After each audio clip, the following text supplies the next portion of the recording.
Global IT के YouTube channel में आप सभी का एक बार फिर से स्वागत है। आज जो हम लोग फिटर थ्योरी की जो हमारी 500 क्वेश्चन की सीरीज चल रही थी उसका पार्ट 34 सॉल्व करेंगे। और जो आपको ये क्वेश्चन दिखाई दे रहे हैं इसका PDF आप जो है इस वेबसाइट से डाउनलोड कर सकते हैं www.globalit.org। ठीक है, इस पर आज का जो PDF है प्लस इसके पहले के जितने भी क्वेश्चन कराए गए उनके PDF बिल्कुल आसानी से मिल जाएंगे। बाकी अगर इन वीडियोज़ का पहले की वीडियो देखना चाह रहे हैं मतलब पार्ट 34 के पहले की सारी वीडियोज़ आप देखना चाहते हैं तो उसके लिए मैं जो है उन वीडियोज़ का लिंक वीडियो के डिस्क्रिप्शन में दे दूंगा, आप वहाँ एक बार चेक कर लीजिएगा और वहाँ से आप बिल्कुल आसानी से देख पाएंगे। प्लस अदर सब्जेक्ट जैसे कि वर्कशॉप कैलकुलेशन, इंजीनियरिंग ड्राइंग, ठीक है, आपके और जो भी सब्जेक्ट हैं एम्प्लॉयबिलिटी स्किल वगैरह, उनका भी लिंक मैं डिस्क्रिप्शन में दे दूँगा, आप वहाँ से एक बार चेक कर लेना। ठीक है, चलिए स्टार्ट करते हैं। आज का क्वेश्चन जो है हमारा पहला है, रीमर में एक्स के रूप में चिन्हित अवयव का नाम क्या है। रीमर के नीचे का भाग दिखाया गया, जो रीमर होता है तो नीचे का भाग होता है ना राउंड वाला, तो सामने से उसको दिखाया गया कि कैसे उसकी कटिंग एज वगैरह क्या बना होता है। तो इसमें पार्ट्स का नाम हमसे पूछ रखा है। ठीक है, ये दिख रहा है आपको एक्स का भाग नाम, जो एक्स दिखा रखा है मतलब इस वाले भाग का नाम पूछ रहा है कि इसको क्या कहते हैं। तो कभी भी मैं आपको बताया हूँगा या ड्रिल बीट वगैरह होता है, जब भी हमारी ड्रिल बीट हो रीमर हो जब कटाई करती है ना, तो जब स्टार्टिंग में उसका कटिंग एज कटाई करता है तो चिप्स निकलते जिस सरफेस से टकराते हुए जाती है उसे चिप के फेस बोलते हैं। चाहे वो ड्रिल बीट हो हमारा, चाहे चीजल हो, चाहे रीमर हो।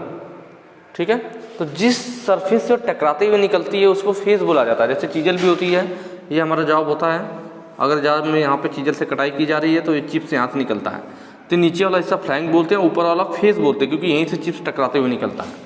तो जिस हिस्से से चिप्स टकराते हुए निकलेगा उसे फेस बोला जाएगा। ऐसे ड्रिल बीट में भी होता है। तो यहाँ पे भी देखा जाए तो यह हिस्सा हो गया, ठीक है, यह हो गया यहाँ पे ऐसे, और फिर ये थोड़ा सा पीछे को ऐसे बना हुआ।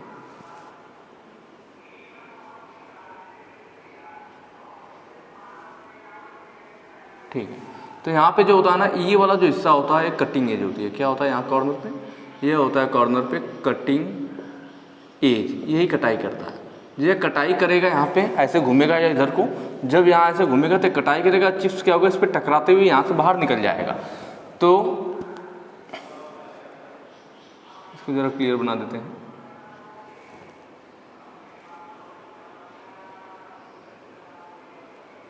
चिप्स जो है यहाँ टकराते हुए बाहर निकल जाता है। कहाँ टकराता है, यहाँ टकराता है, इसीलिए जब पूछ रहा है इसको क्या कहते हैं तो इसको कहते हैं फेस। फेस पे टकराते हुए इधर से बाहर निकलता है, इसीलिए इस वाले हिस्से को क्या बोला जाएगा, इसको बोला जाएगा फ्लूट, क्योंकि भाई फ्लूट से चिप्स हमारा बाहर आता है। तो ये कटिंग एज यहाँ कटाई की, चिप्स स्पेस से होते हुए यहाँ फ्लूट से बाहर निकल गया, तो जहाँ से टकराते हुए आया उसे फेस बोलेंगे, और जिस हिस्से से बाहर निकला उससे फ्लूट, क्योंकि फ्लूट में से ही चिप्स हमारे बाहर निकलते हैं और कूलेंट वगैरह अंदर आते हैं। उसके बाद जस्ट एक कटिंग एज है, इसके पीछे जो डाउन किया गया हिस्सा है इसको क्या बोलते हैं, हील बोलते हैं।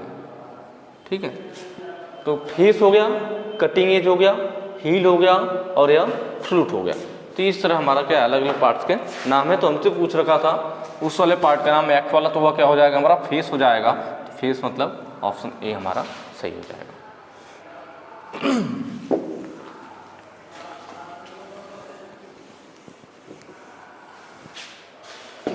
अगला क्वेश्चन है, कौन सा कोड ड्रिल के रेक कोड को निर्धारित करता है। इस टाइप का क्वेश्चन मैंने पहले भी कराया था कि दरअसल जो हमारा ड्रिल बीट होती है उसमें जो रेक एंगल होता है ना, वही हेलिक्स एंगल को बनाता है। एक तरह कह लीजिए रेक एंगल, हेलिक्स एंगल या फ्लूट एंगल, तीनों एक ही बात होती है। कभी कभी तीनों एक ही कह देते हैं, चाहे रेक एंगल बोलिए, हेलिक्स एंगल और फ्लूट एंगल, क्योंकि तीनों एक ही चीज़ है। वही इसको जो रेक एंगल हेलिक्स एंगल को निर्धारित करता है, या कह सकते हैं हेलिक्स एंगल हमारा रेक एंगल को निर्धारित करता है। तो ऑप्शन ए हमारा यहाँ पे सही हो जाएगा कि रेक एंगल ड्रिल बीट में किसको निर्धारित करता है, हेलिक्स एंगल। ठीक है,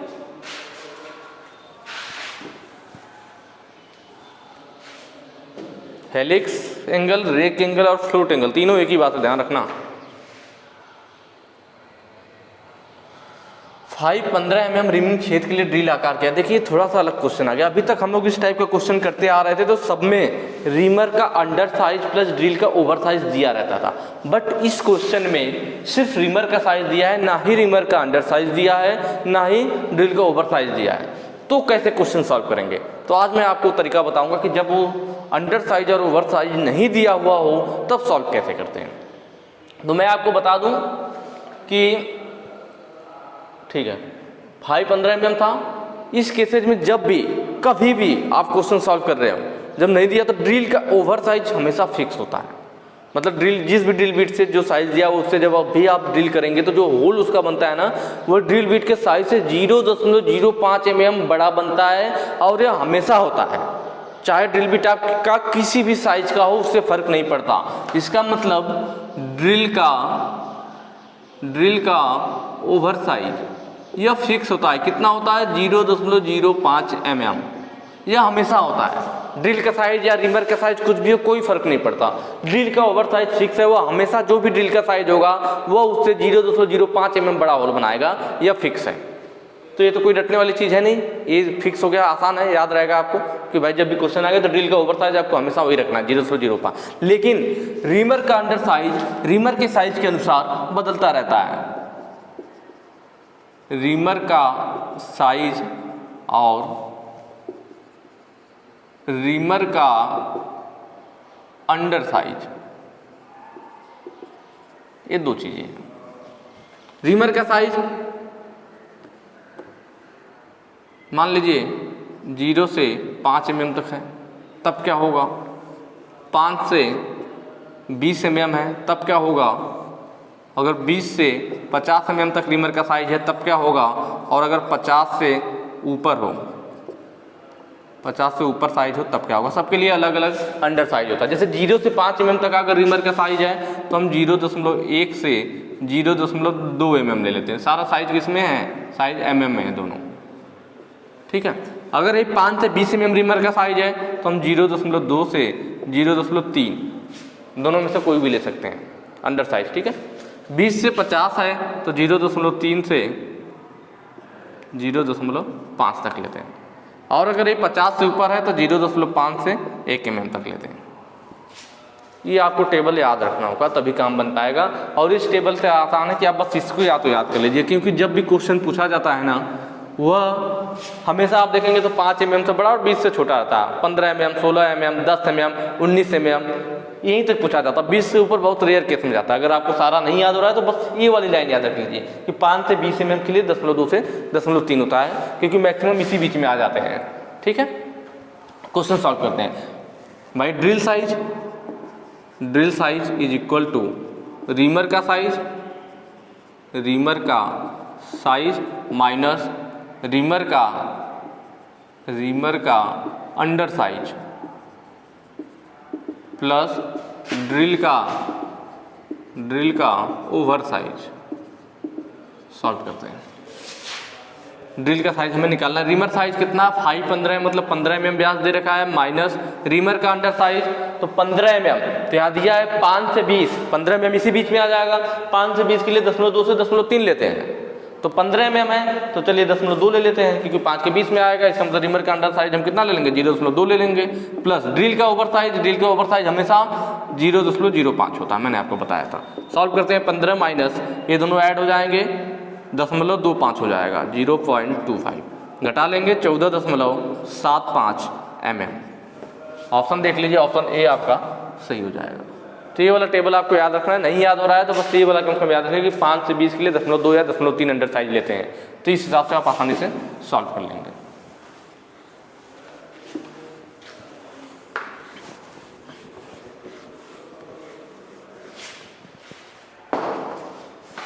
अगला क्वेश्चन है, ड्रिलिंग ऑपरेशन में ड्रिल किए गए छेद क्यों ओवर साइज होते हैं? अगर ड्रिलिंग ऑपरेशन में हम ड्रिल किए गए होल ओवर साइज के बन रहा है तो ऐसा क्यों हो रहा है, किस वजह से हो रहा है? ठीक है, ड्रिल की धार तेज नहीं है, ऐसा नहीं है। अगर भाई ड्रिल की धार तेज नहीं होगी तो मैंने बताया था होल जो है उसकी सरफेस फिनिश नहीं होगी। ओवर साइज से मतलब नहीं, ओवर साइज हो रहा है इसका मतलब असमान लिप लंबाई। यह ऑप्शन भी सही कह रहा है, असमान लिप की लंबाई। लिप की लंबाई मतलब क्या? इसी को लिप कहते हैं ना, कटिंग एज को। अगर दोनों बराबर है तो इनका क्या होगा? एंगल भी दोनों साइड बराबर होगा, ये भी 59 होगा, ये भी 59 होगा, तो ड्रिल सही साइज का बनेगा। लेकिन ये इसी को कटिंग एज या लिप कहते हैं ना, एक आपका कटिंग एज छोटा है और एक बड़ा हो जाए, दोनों की कटिंग एज या लिप जो है ये लिप होता है, एक लिप बड़ा एक लिप छोटा, तो एक तरह से एंगल भी बदल जाएगा। आप कह सकते हैं अगर लिप असमान हो, मैंने बताया था एंगल असमान हो तब भी ड्रिल ओवर साइज का होल बनाएगा, या इनके लिप असमान हो तब भी यह ओवर साइज का होल बनाएगा। तो ऑप्शन बी हमारा सही हो जाएगा।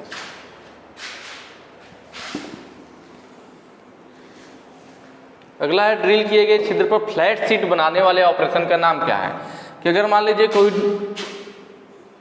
हमारा पार्ट है, यहाँ पे ड्रिल होल किया गया है और एक ऐसा रफ है, ढलाई किया गया पार्ट है, और हम होल के चारों साइड क्या करें, क्वेश्चन में बोला है ना कि होल के चारों साइड फ्लैट शीट बनाने वाले ऑपरेशन।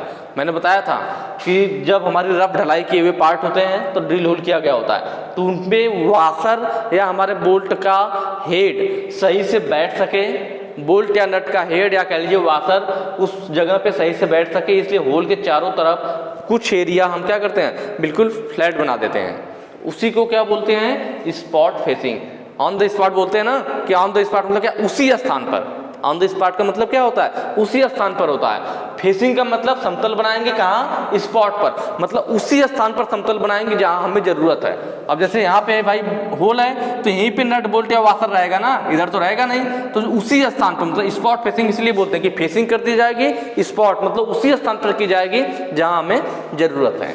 तो ऑप्शन बी हमारा सही हो जाएगा कि यह कौन सा ऑपरेशन होता है, फ्लैट शीट बनाने वाला स्पॉट फेसिंग होता है।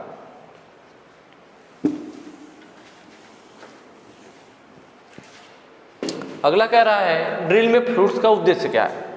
भाई ड्रिल में फ्लूट की बात करें, चाहे टैप में फ्लूट की बात करें, चाहे रिमर में फ्लूट की बात करें, फ्लूट का काम ही है चिप्स को बाहर निकालना या कूलेंट को अंदर भेजना। ठीक है, तो यहाँ देख लेते हैं, ऑप्शन पहला ही दे रखा है चिप्स को बाहर निकालना, इसीलिए फ्लूट कटा होता ताकि चिप्स बाहर निकल सके। तो ऑप्शन ए हमारा सही हो जाएगा, चिप्स को बाहर निकालना। अगला क्वेश्चन है थ्रेडेड होने वाले छेद पर उपयोग किए जाने वाले काउंटर सिंक टूल का कोड। देखिए यह कह रहा है कि कोई होल है, थ्रेडेड होने मतलब कोई हमारा पार्ट है, इसमें होल है और इस होल में हमें थ्रेड काटना है। इस होल में क्या काटना है, थ्रेड काटना है, तब हम कौन सा काउंटर सिंकिंग टूल यूज करेंगे। ठीक है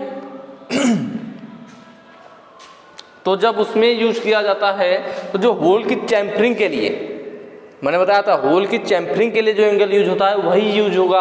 होल में अगर हमें थ्रेड काटना है तब भी 120 डिग्री।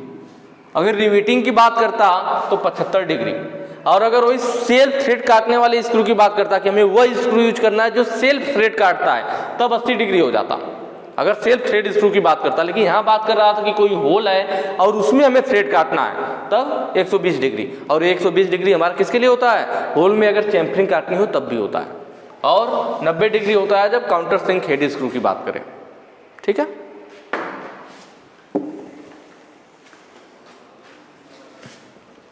नेक्स्ट क्वेश्चन है बाहरी चूड़ी के ब्लैंक साइज। जब हम एक्सटर्नल थ्रेड काटते हैं तो जो ब्लैंक साइज होता है जिसपे थ्रेड काटा जाता है तो वो ब्लैंक साइज होता है। ठीक है, तो ब्लैंक साइज की गणना के लिए सूत्र क्या होता है, तो उसके लिए फार्मूला होता है D = D - P/10, ये फार्मूला है। ठीक है, P क्या है हमारा, तो P जो है हमारा पिच है और D जो है वो डेप्थ ऑफ थ्रेड है, मतलब थ्रेड की गहराई है। P क्या होता है, पिच होता है, D जो होती है डेप्थ ऑफ थ्रेड होती है, और ये जो कैपिटल D है ये ब्लैंक साइज है। यह फार्मूला कई बार आपके कंपटीशन वाले एग्जाम में भी पूछा गया है और इसमें न्यूमेरिकल भी आ जाते हैं, इसलिए बहुत इंपॉर्टेंट है। इस फार्मूला को याद रखिए, न्यूमेरिकल आएंगे बिल्कुल आसान आएंगे, थ्रेड की गहराई दी होगी, पिच दिया होगा, बस आपको रख के उसमें निकालना होता है, या कई बार सीधे फार्मूला पूछ लेता है। यह बहुत ही ज़्यादा इंपॉर्टेंट क्वेश्चन है। D क्या होता है, डेप्थ ऑफ थ्रेड होती है, थ्रेड की गहराई होती है, और P हमारा पिच होता है, नोट कर लीजिएगा। ठीक है, तो यहाँ ऑप्शन ये सही हो जाएगा, D = D - P/10, तो ऑप्शन ये सही है। डाई का नाम क्या है, यहाँ पे देखिए फिगर में दिखाया हुआ, ध्यान से देखना आप। एक डाई इधर है और एक डाई इधर है, दोनों दो भागों में है। हमारी एक सॉलिड डाई होती है, सॉलिड डाई क्या होता है, ऐसे गोल सी होती है एक ही भाग में, और अंदर क्या होता है हमारा थ्रेड कटा होता है, थ्रेड कटा होता है, तो सॉलिड डाई होती है। एक स्प्लिट डाई होती है, स्प्लिट डाई में क्या होता है, स्प्लिट डाई में यहाँ से थोड़ा सा एक भाग कटा हुआ होता है, ऐसे मतलब दो पार्ट में होते हैं, थोड़ा सा क्या होगा, गैप होगा, तो इसी में हमारा सेंटर स्क्रू इसके अंदर जाता है ना, तो साइज को बढ़ाता है, जब ढीला करते हैं सेंटर स्क्रू बाहर होता है साइज को घटाता है। तो जब बीच में से ऐसे कटा हुआ होता है तो उसे स्प्लिट डाई कहते हैं, पूरा एक ही भाग में होता है तो सॉलिड डाई कहते हैं। और उसके अलावा एक है आपका हाफ डाई। हाफ डाई मतलब जब दो भागों में बना हुआ, जैसे यहाँ है देखो दोनों अलग अलग है, एक डाई इधर है यहाँ से यहाँ तक और दूसरी डाई इधर है, मतलब दो भागों में दोनों अलग अलग हैं। और एक यहाँ फिक्स रहेगा, एक नट के द्वारा हम इसके साइज को कम ज़्यादा कर सकते हैं। दो भागों में है तो ये हो गया हाफ डाई, मतलब आधा आधा बना हुआ है। क्लियर हुआ तीनों? सॉलिड डाई पूरा एक ही भाग में गोल सा रहेगा, स्प्लिट डाई वैसे स्प्लिट कटा होगा, और हाफ डाई मतलब दो भागों में। तो ये वाला जो यहाँ दिखाया गया कौन सा है? हाफ डाई है, दो भागों में बना हुआ मतलब उसमें हाफ डाई है।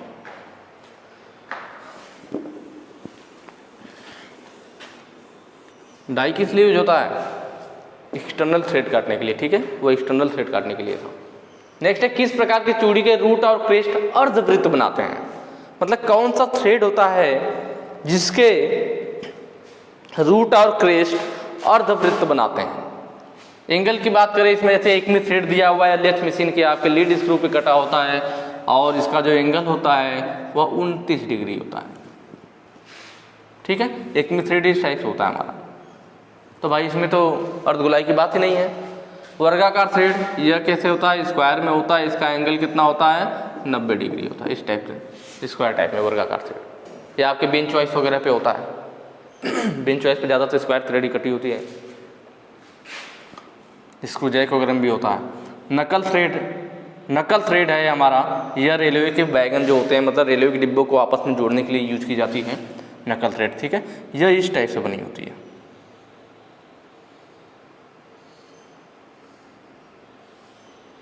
मतलब यह सही हुआ ना, अर्धवृत्त। ये देखिए इधर फिर इधर रूट यह हो गया, या रूट वाला हिस्सा यह भी अर्धवृत्त में है, या क्रेस्ट वाला हिस्सा हो गया यह भी अर्धवृत्त में है। मतलब रूट और क्रेस्ट दोनों अर्धवृत्त के रूप में किसके बने हुए हैं? नकल थ्रेड के बने हुए हैं। और नकल थ्रेड का जो एंगल होता है वो 0 डिग्री होता है। नकल थ्रेड का एंगल कितना होता है? 0 डिग्री होता है। जो हमारा ट्रेपोजाइडल थ्रेड है इसका एंगल 30 डिग्री होता है, ठीक है। तो ये सारे हो गए। तो यहाँ पे पूछा था चूड़ी के रूट और क्रेस्ट जो अर्धगोलाई में बने होते हैं, तो हमारी कौन सी है? नकल थ्रेड है, जिसका एंगल 0 डिग्री होता है। तो आज के वीडियो में इतना ही, ठीक है। अगर वीडियो अच्छी लगी हो तो ज़्यादा से ज़्यादा शेयर कीजिएगा। बाकी आगे के जो क्वेश्चन है हम लोग नेक्स्ट वीडियो में करेंगे। Thank you.